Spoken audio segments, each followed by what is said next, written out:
Good afternoon or good morning, everybody, depending upon where you're joining us from today. My name is Karen Booth, and I'm a partner at Thompson Hine and the practice group leader of the firm's transportation group. Joining me today are my colleagues, Jason Tutrone, who's also a partner, counsel Karen Bilge, and our Director of Mobility, Automation, and Safety, Will Godfrey. We'd like to welcome you to today's webinar.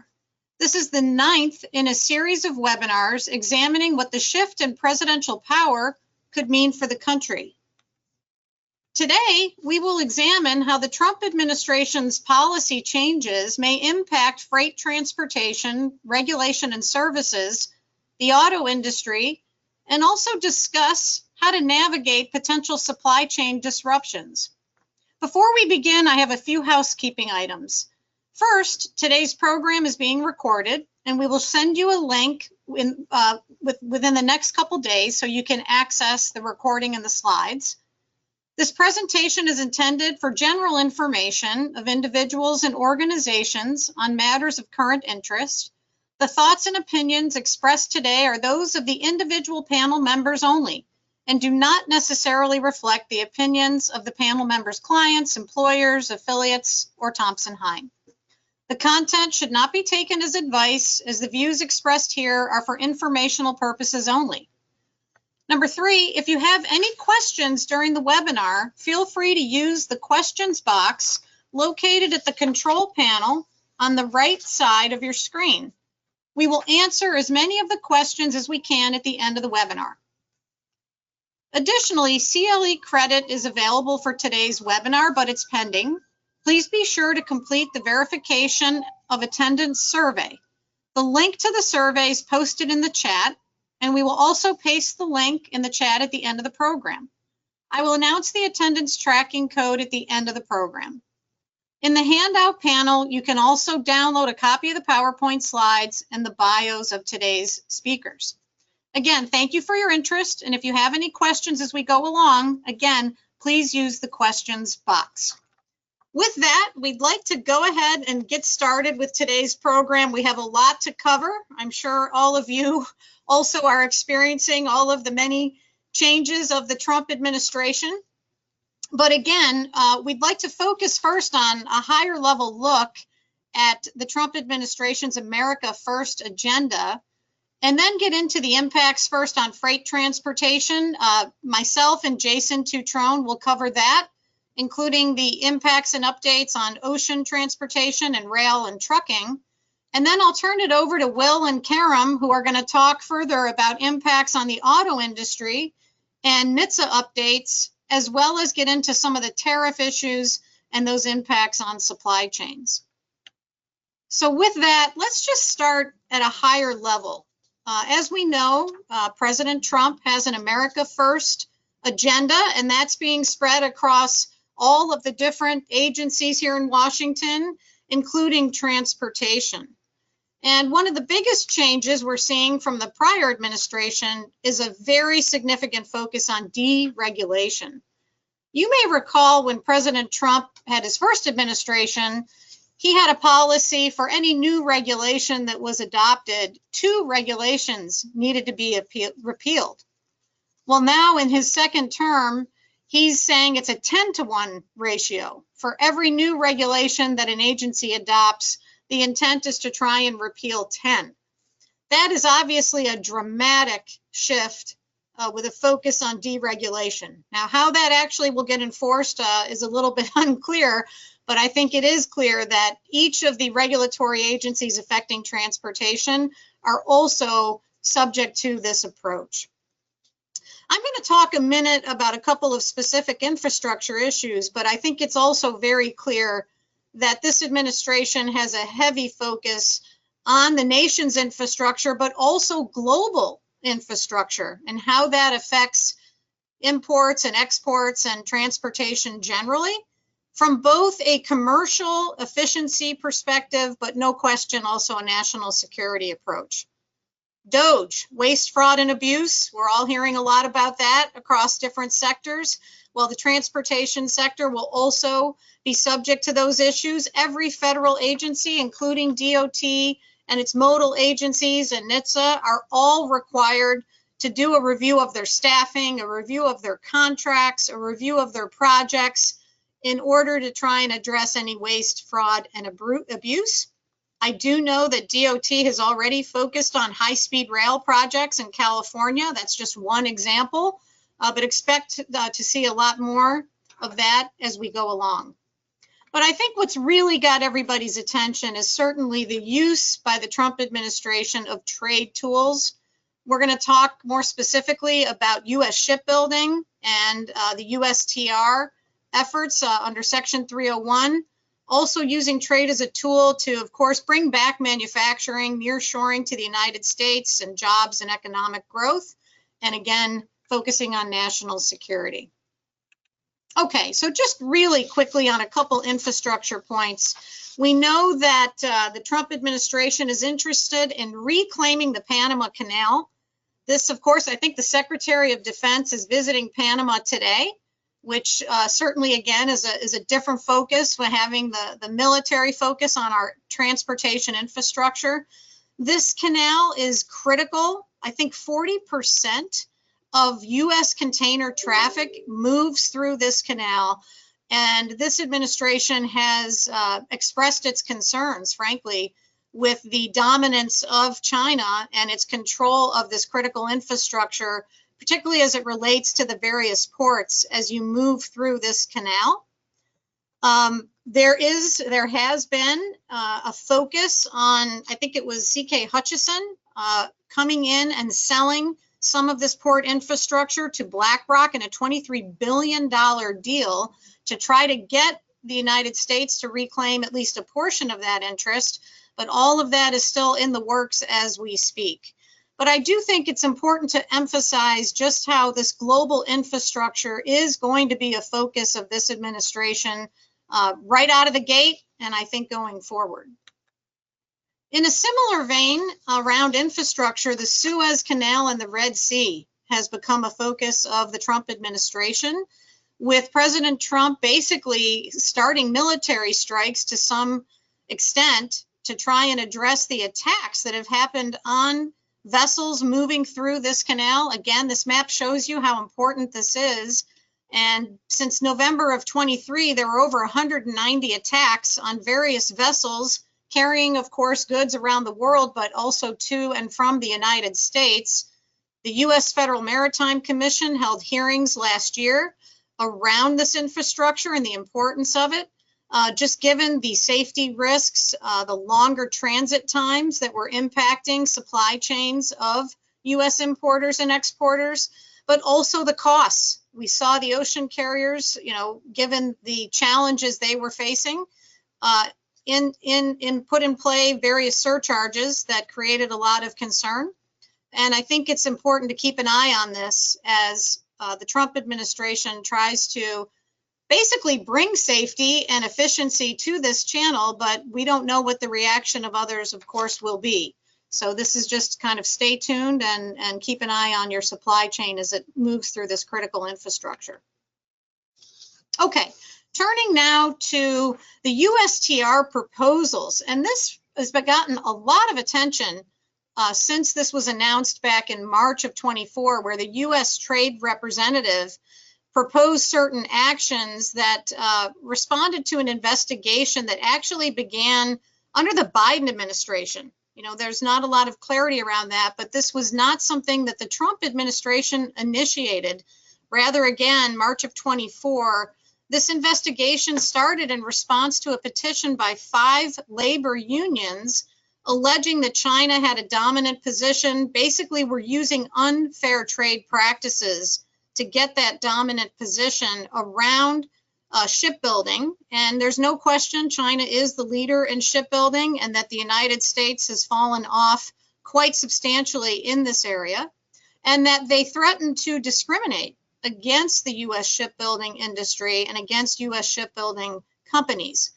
In January, the USTR concluded that this dominance of China is unreasonable, that it does burden and restrict U.S. commerce, and that it's actionable under the Section 301 of the Trade Act of 1974.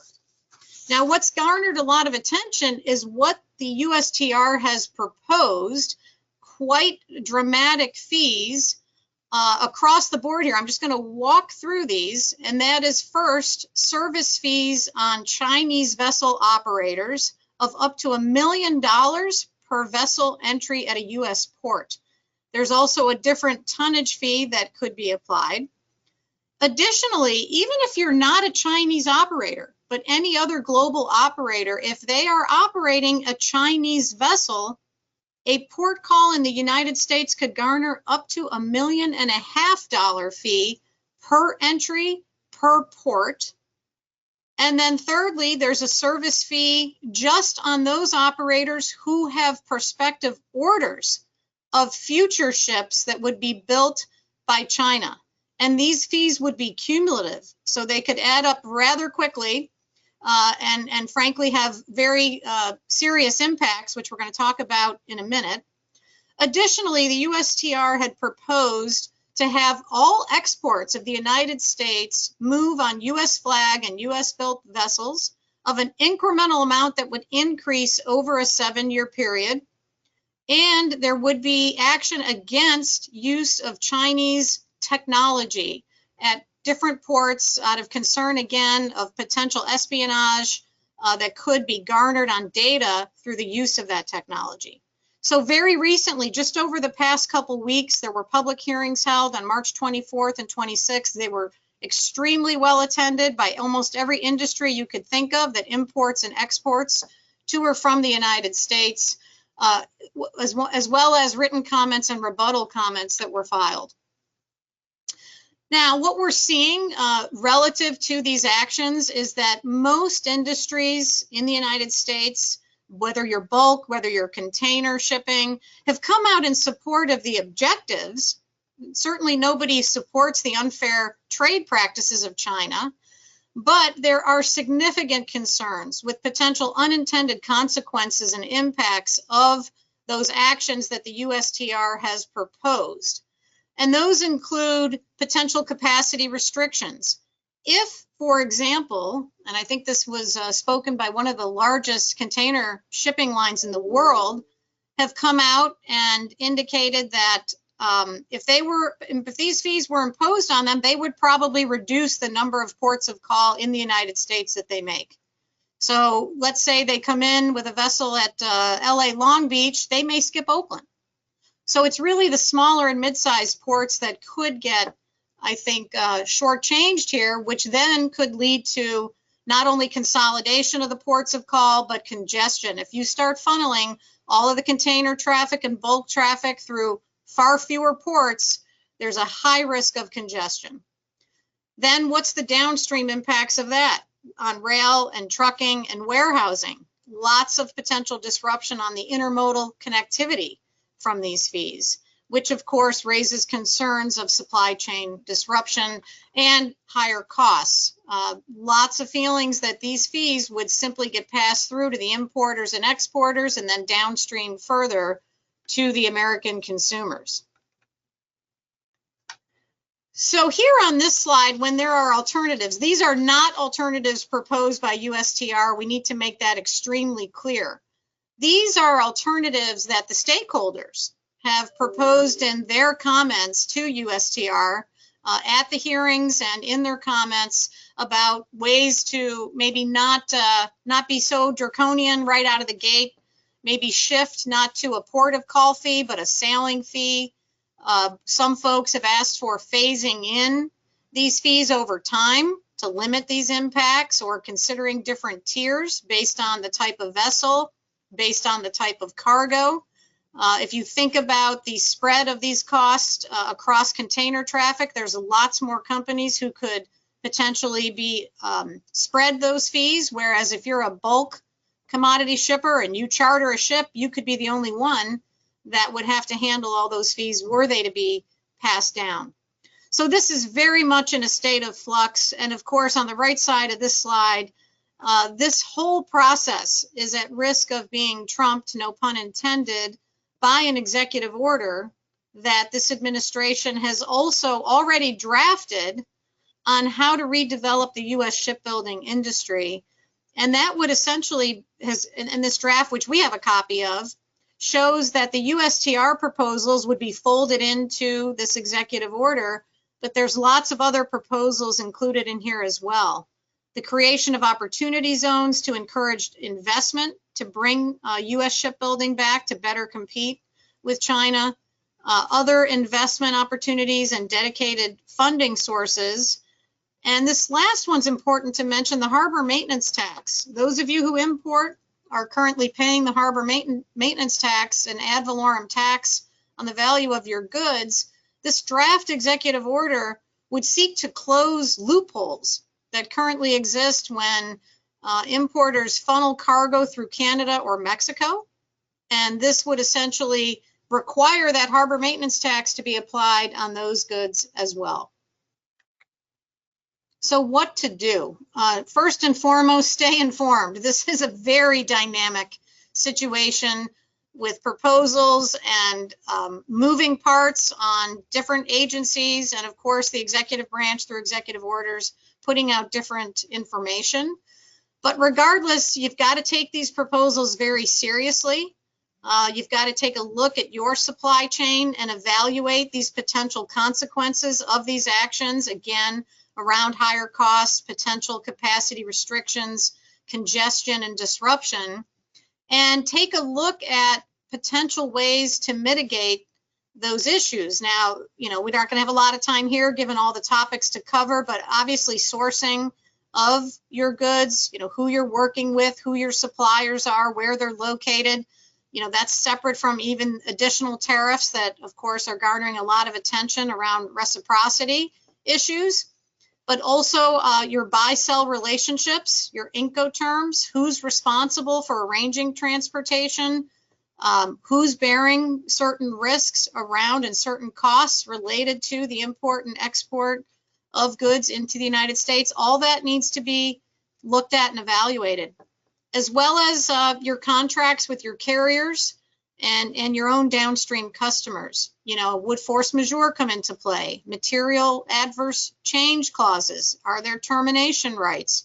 Or is there a need to modify contracts to think about how to share cost and risk were these actions to take effect, and frankly, change the game for your costs and the smoothness and streamlining of your supply chain?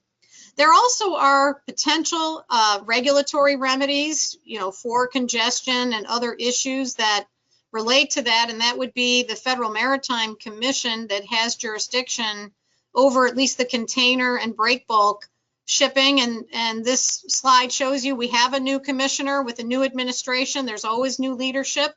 So we now have FMC Chairman Sola, who's at the helm. And at his confirmation hearing, he focused on these principles, wanting to ensure competitiveness for American business and access to foreign markets, economic growth, but also continuing what the prior chairman had focused on in helping U.S. companies navigate some of these problems around vessel space and demurrage and detention. So with that, I'm just going to touch on FMC tools that are available to you.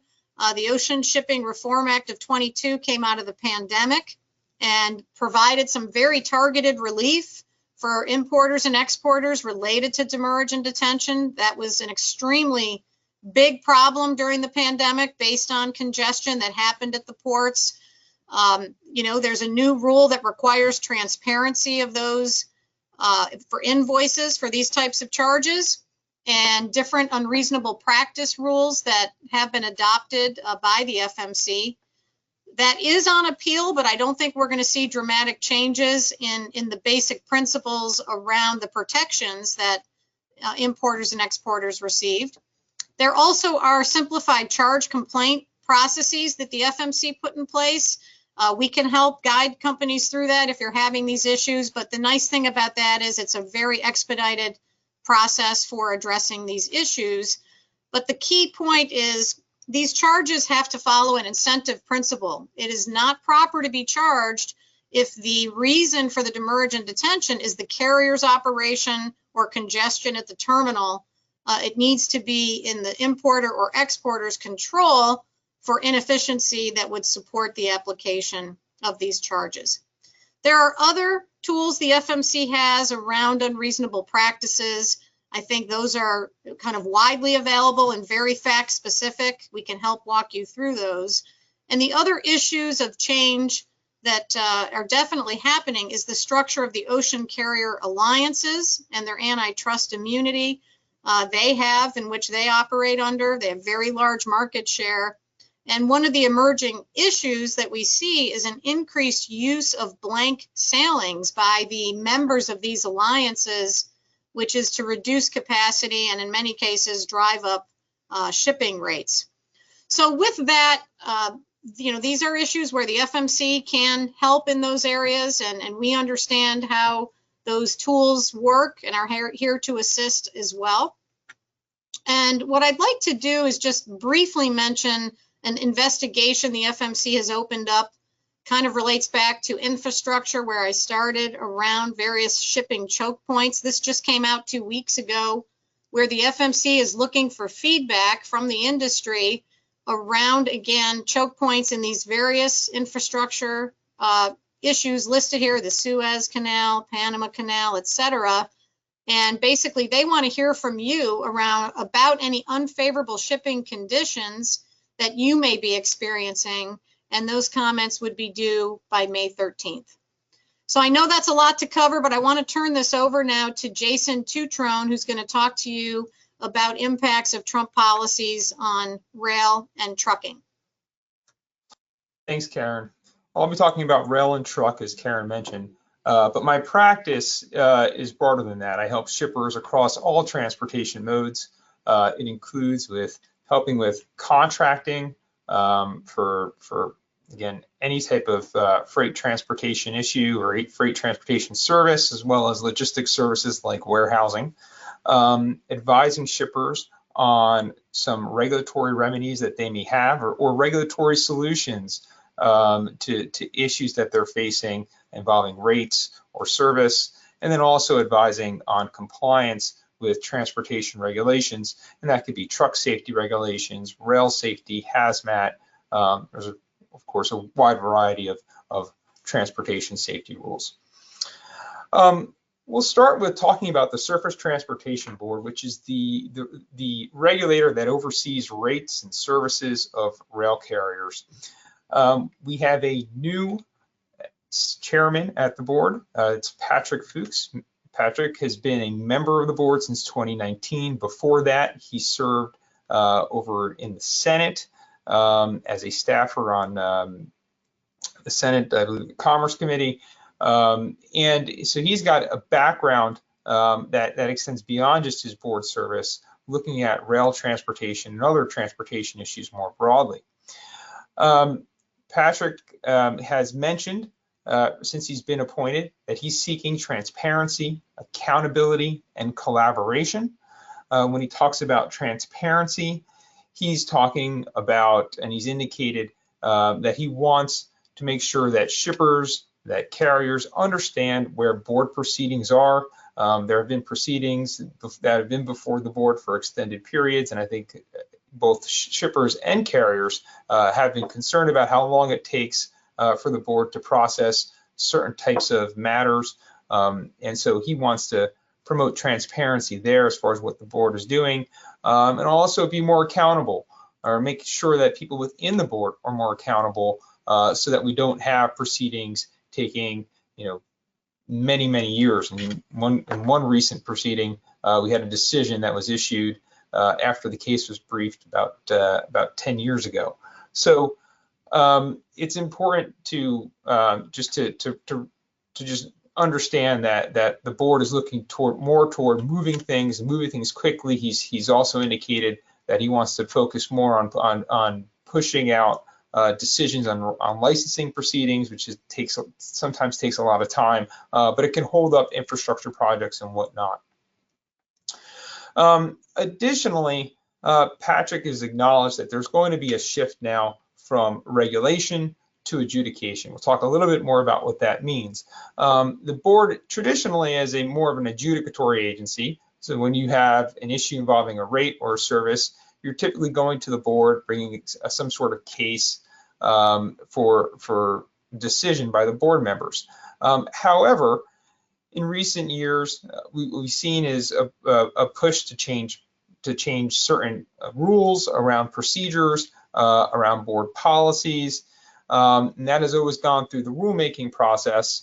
And the idea there was to open up the board so that some shippers who might have felt like there may have been too much uncertainty about a case or about an issue, and they may not have decided, that may have kept them from going to the board. The idea was that it would open up the board so that these shippers would feel more comfortable bringing claims. I suspect that we're not going to see quite as much as that anymore. Instead, shippers will just have to understand that there's going to be some level of uncertainty, but the board is going to work through the adjudicatory process, and that's still going to be available to shippers.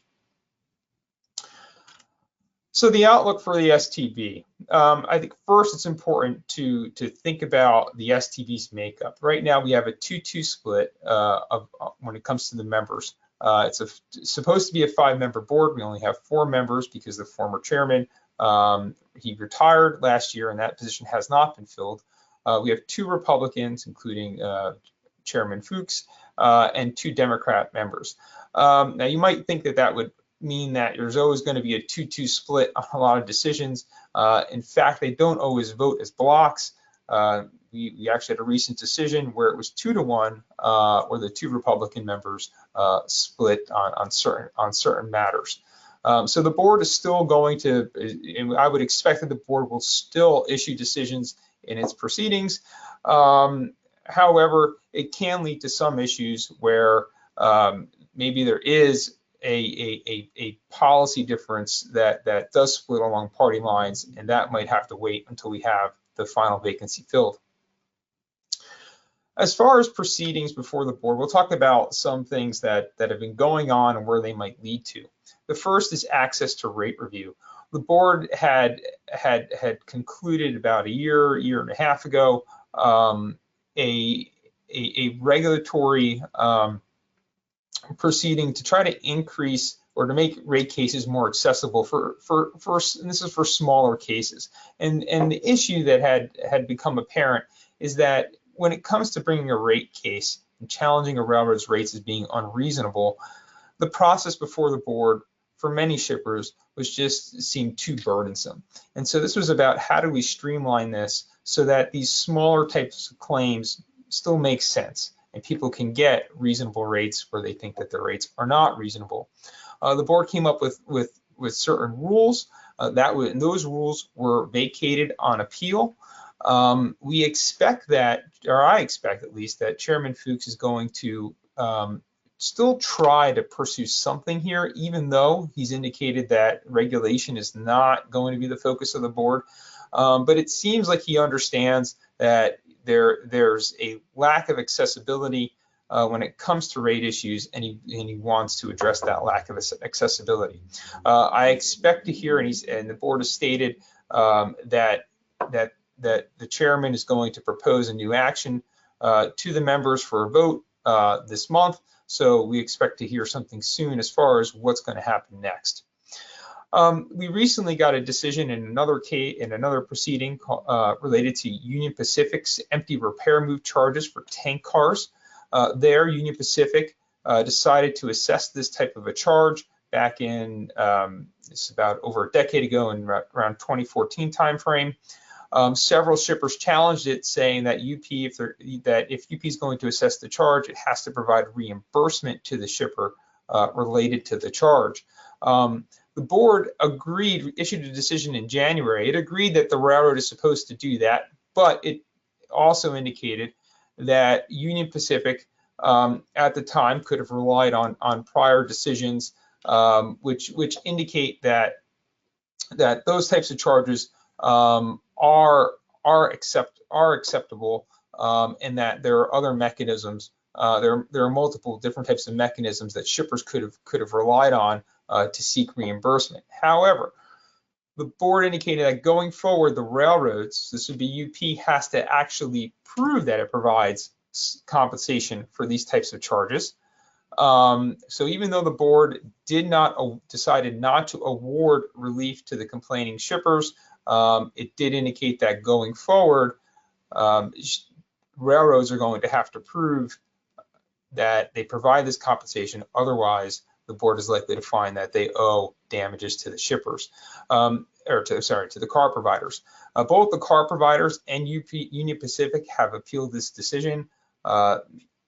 Right now, it's going through the board process, the board level appeal. Once that's decided, there's a case that UP commenced at the Court of Appeals level, and that'll restart at that point.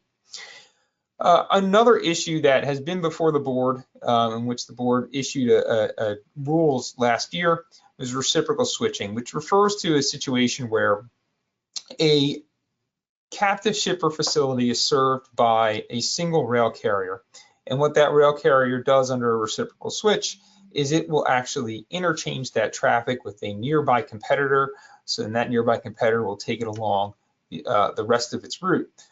Whereas normally a carrier who is the only carrier serving a facility, has the ability to actually haul that traffic along the entire carrier's entire network as far as it can take it to the destination.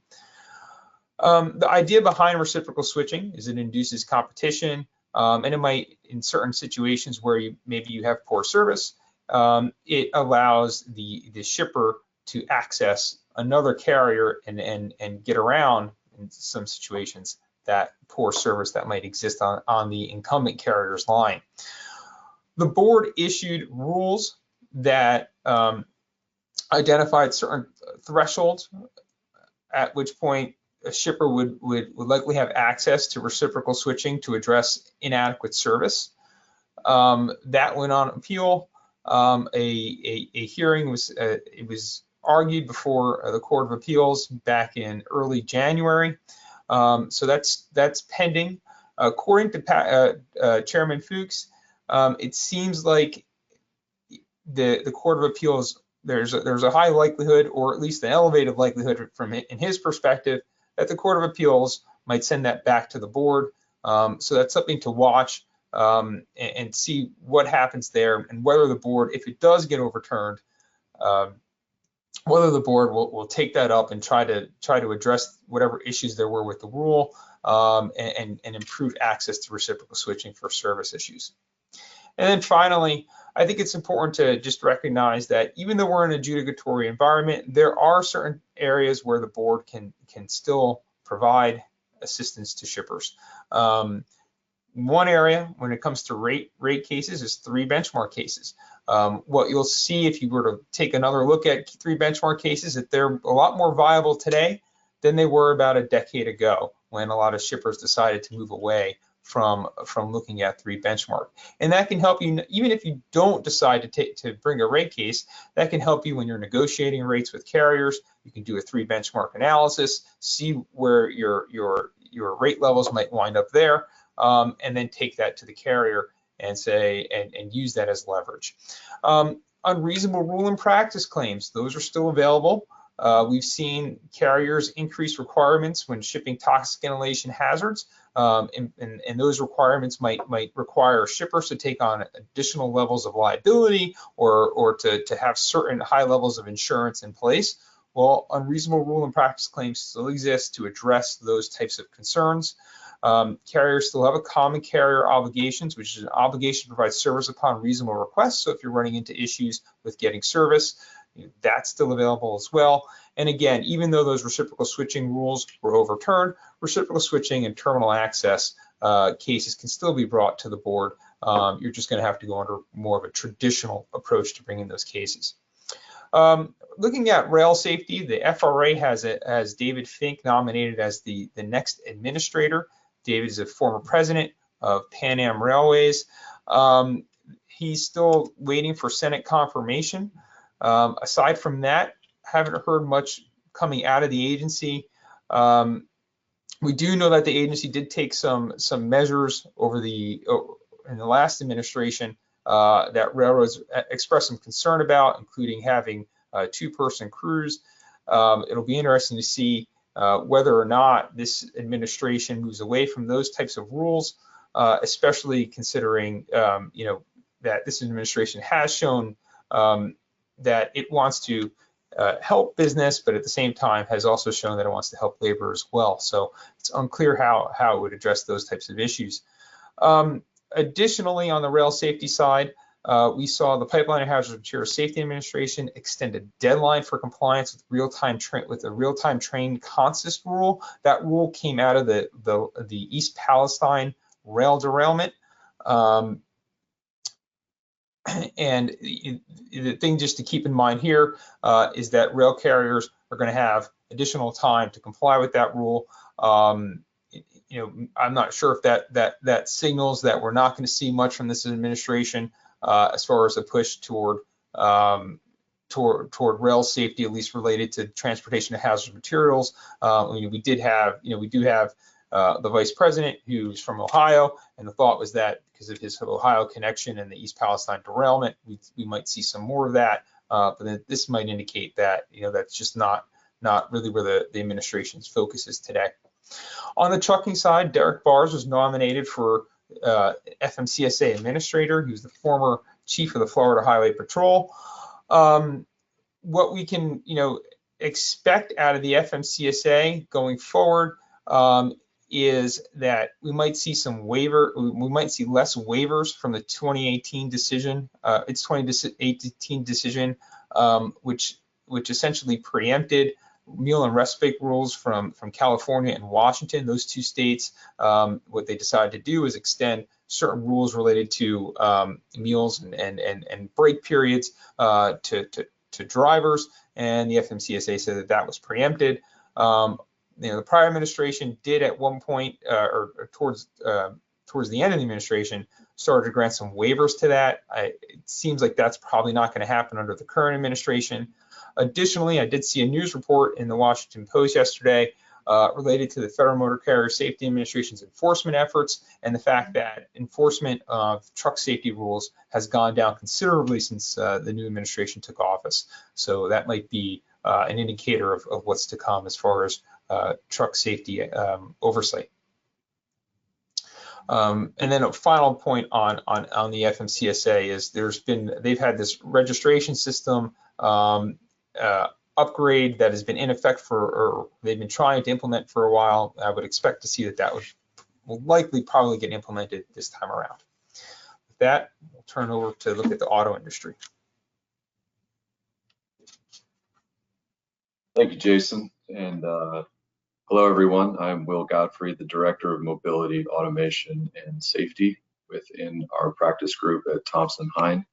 And looking at this a little bit more from the manufacturer's perspective, whether that be original equipment, automotive manufacturers, as well as our supplier base out there that may be on the line, we want to stay within the DOT realm and talk a little bit about NHTSA, and particularly what NHTSA is thinking and what they're working on as it comes to the auto industry.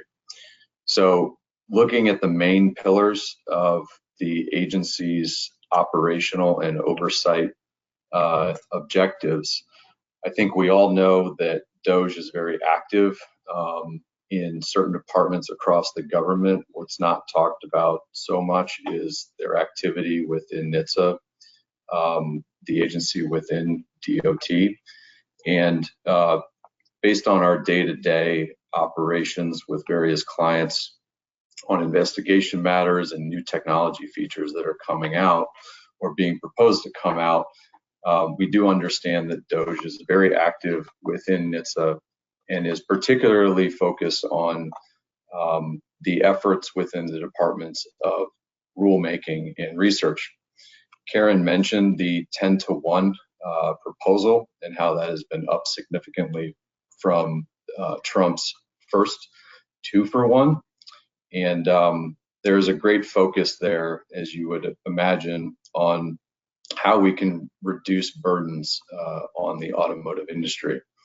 So the agency has a very significant open door policy where they are promoting and very much encouraging one-on-one meetings with OEMs and suppliers to get feedback on what is burdensome from a technology standpoint, as well as from an administrative standpoint, like some of the reporting requirements of the auto industry, such as what's under the TREAD Act, as well as what came about during the Biden administration for ADAS and automated driverless vehicles, and that is the Standing General Order. The Standing General Order being additional information at which manufacturers and technology ADS providers are required to report to NHTSA for any incidents that's happening on public roadways with that emerging technology. So with all of that, under Secretary Duffy, the quickly appointed Chief Counsel, Pete Simshauer, and coming up next month, if Senate confirmation hearings go well, Jonathan Morrison. Pete and Jonathan are industry folks, and I think everyone is picking up on the theme that the industry is a great focal point for the White House and for the executive branch, and things as they may be regarding NHTSA's and the United States auto industry's position on ADS advancements is a focal point when it comes to research and rulemaking. So we see that those are going to be remaining priorities of the agency, but other areas that may be burdensome would be taken a look at to remove. Now, moving on to enforcement, our experience within the agency and outside has been that enforcement, investigations, defects, and non-compliance pursuits of the agency is largely bipartisan. And our day-to-day understanding and work with the agency definitely shows that the Office of Vehicle Safety Compliance and the Office of Defects are still pursuing manufacturers, still testing new vehicles and new items of motor vehicle equipment routinely, and they have not had their budgets reduced or altered. So we see that enforcement inquiries, whether informal or formal, continue, and that would include civil penalty actions as well as ongoing consent orders. A hallmark of Secretary Duffy as a key objective to all of the program directors and managers across the agency is to spearhead automation and to make efforts to put out a new ADS and ADAS rule within a year's time. And this is significant for the agency. There are other regions across the world that have, in their type approval regime, have gotten ahead of and are more advanced in their development of minimal performance requirements for, let's say, level 2 and up systems. And it's Secretary Duffy's objective for the United States to catch up. And finally, we do want to stress that the agency is making efforts to be very transparent. They are asking for feedback of manufacturers. As I mentioned earlier, they're very keen to some of the burdensome information and administrative reporting that is required of the industry today. And so they are very much welcoming ideas from manufacturers and companies that are impacted and required to work with the agency. And with that, I'll flip it to my colleague, Karem Bilge, who will talk about details of the auto industry as tariffs are affected. Thanks, Will. So yeah, as Ken mentioned, I am a counsel at the DC office at Thompson Hine. I am part of both international trade and transportation practices. I work closely with Will on the NHTSA practice, and and we assist our OEM and supplier clients in connection with their NHTSA compliance issues. But on the trade side, I do a lot of import compliance and NADC, anti-dumping and countervailing duty investigations and trade remedy litigation. So today I will really talk about the trade side, because I think that's what's on everyone's mind right now. So as you know, the Trump administration has released a lot of additional tariffs in the last few months, either addressing specific countries or addressing specific products. And in the next few slides, I will try to summarize what happened really so far regarding with respect to the tariffs and the response to these tariffs from other countries and companies, especially the auto industry, and what you can do to really mitigate the risks to the maximum extent going forward. So in this slide, you see the list of kind of major tariff announcements made so far in the last few months that specifically had a huge impact on the auto industry. The first, the President Trump announced the anticipated reciprocal tariffs last week on April 2nd. And the tariffs have a baseline of 10% that applies to almost all countries with a few exceptions. And they went into effect on April 5. And then there is going to be the specific country-specific tariffs that are higher than 10% that will go into effect on April 9, unless it's extended or postponed, which I understand they will probably not be postponed. And these tariffs were applied to approximately 60 different countries, primarily based on the trade deficit the U.S. has with these specific countries, and these tariffs range from, I think, 11% to almost 50%, depending on the trade deficit for 2024.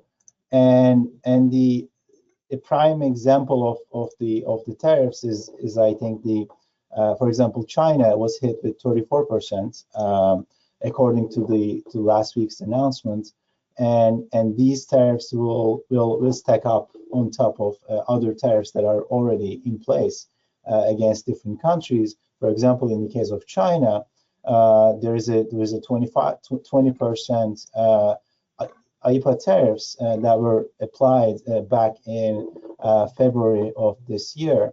So if the current country-specific tariff against China stays at 34%, the total will be 54% plus any general and special duties that will otherwise apply to these Chinese products.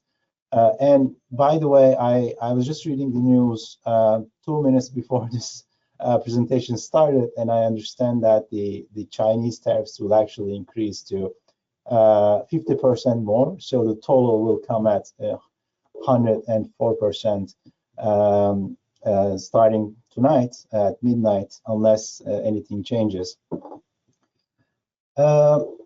So there are some exceptions, especially granted under these reciprocal tariffs for certain countries and for certain products.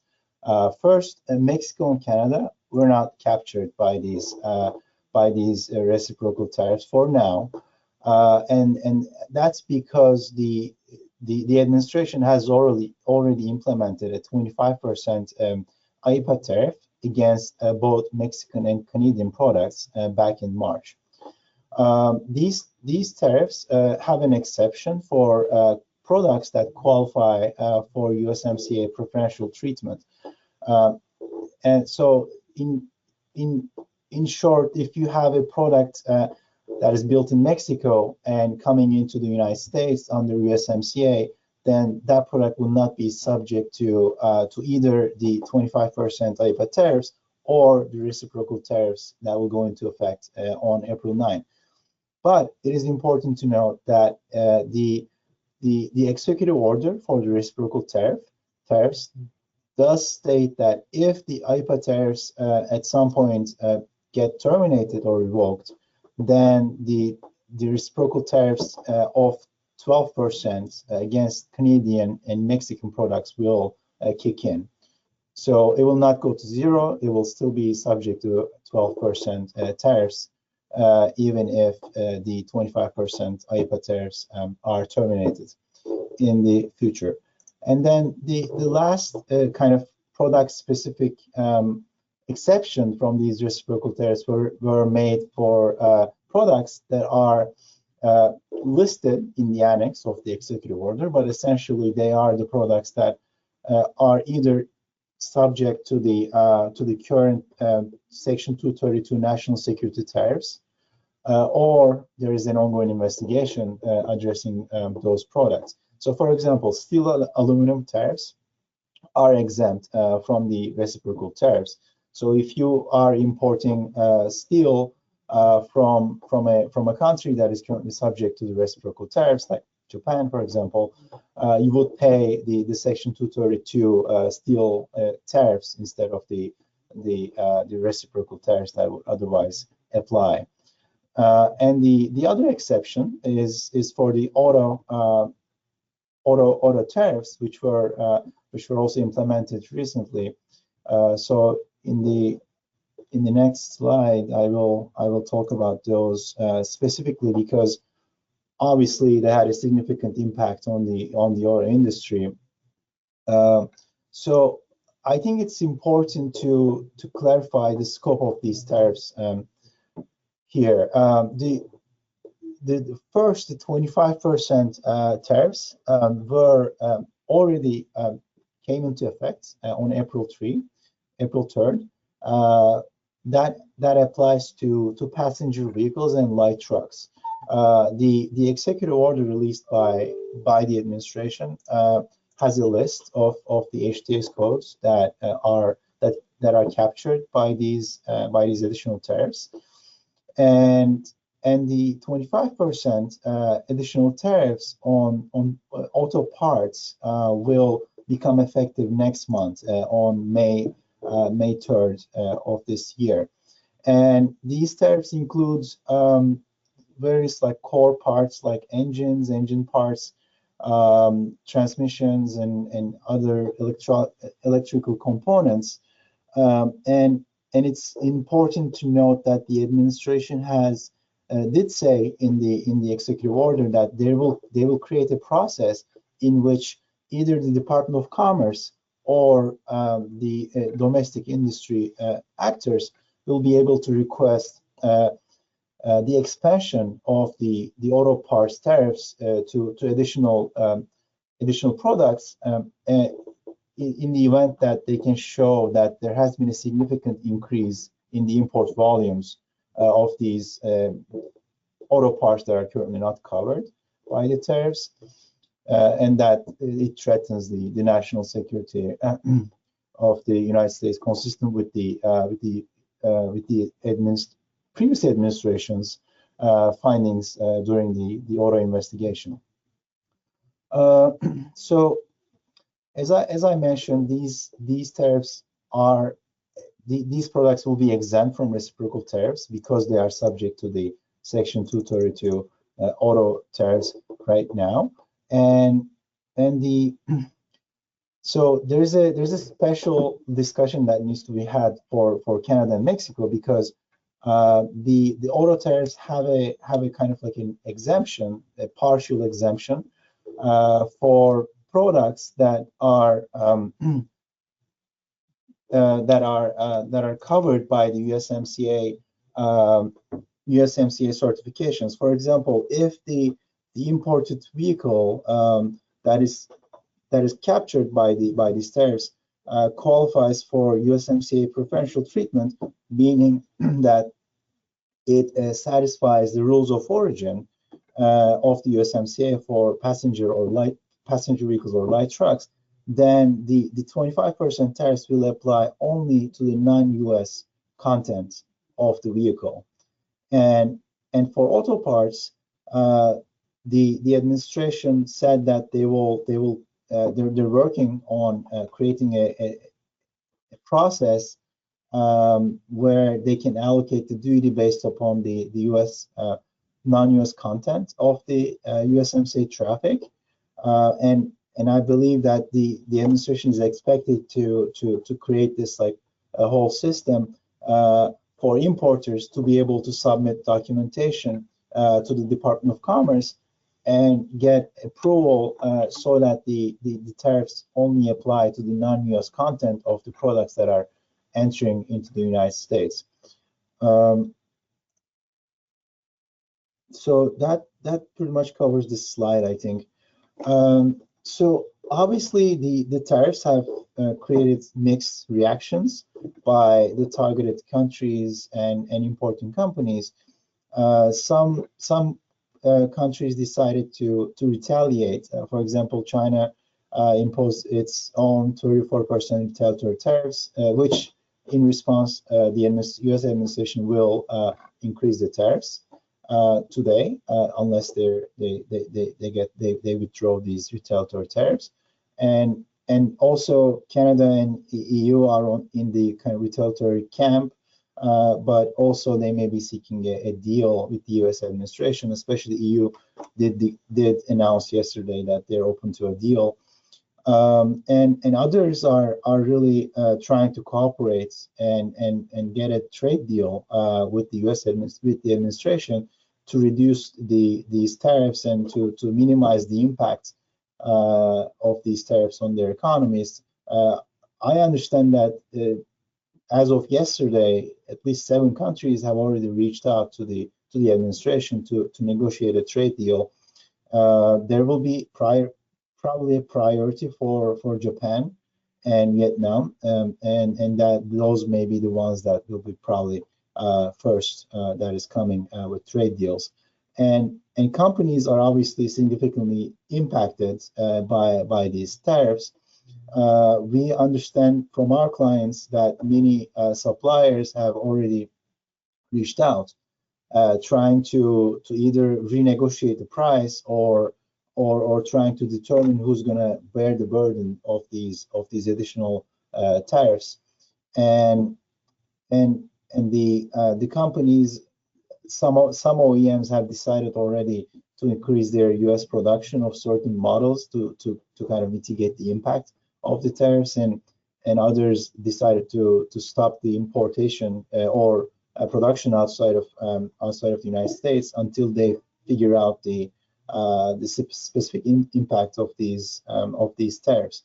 So in the next slide, I will talk about really what you can do to address these risks and possibly opportunities. So I think it's important to kind of emphasize here that this is the new tariff regime, and I think it's getting more and more complicated with specific rates for different countries, and that creates significant risks for import, especially for importing companies, but also for the end purchasers in general. And there are indications that the DOJ, the Department of Justice, and CBP will take any potential customs violations, especially evasion schemes, very seriously, and they will enforce the customs laws aggressively in the near future. And because these tariffs have been increased really significantly in the last few months, the stakes are really high. So getting it wrong has significant potential consequences from a customs law perspective. So we're at the top of the hour right now, I believe. So should I stop and That's okay, Karim. I think you can finish. I believe there are a couple questions in there. I don't know if Jason, or you, I'm having trouble reading the question here. Can somebody else read what those questions are? Sure. The first question relates to China tariffs. And it says that the submitter's understanding is that the 25% tariff on finished goods from the first Trump administration, Trump's first term, still applies. And if that's correct, prior to the potential adder effective April 9th, wouldn't the total be 79% for finished goods? So it seems like the question is, would the total tariff be 79% for finished goods from China? So I think that's correct, assuming that the additional 50% tariffs do not kick in today. So it's really, we will really see, but I agree with the kind of sentiment that the tariffs will stack up for China. So these reciprocal tariffs plus the IEEPA tariffs 20% plus any additional tariffs that may be imposed today will all add up to the Section 301 tariffs that were implemented in the first Trump administration. And we really want to thank you for your interest in attending today's webinar. Our webinar series, Transition to Presidential Change, continues on April 15th at 2 p.m. We will have another session looking at the second Trump administration's impacts on government contractors. All these sessions are held on Tuesdays at 2 p.m. Check your inbox for invitations on upcoming topics, and we hope you can join us. If you are not currently receiving our updates and invitations, we invite you to go to Thompson Hine's website and register to receive our mailings under the Publications tab. And again, we thank you for your interest in attending today's webinar. Please enjoy the rest of your day. Thank you very much.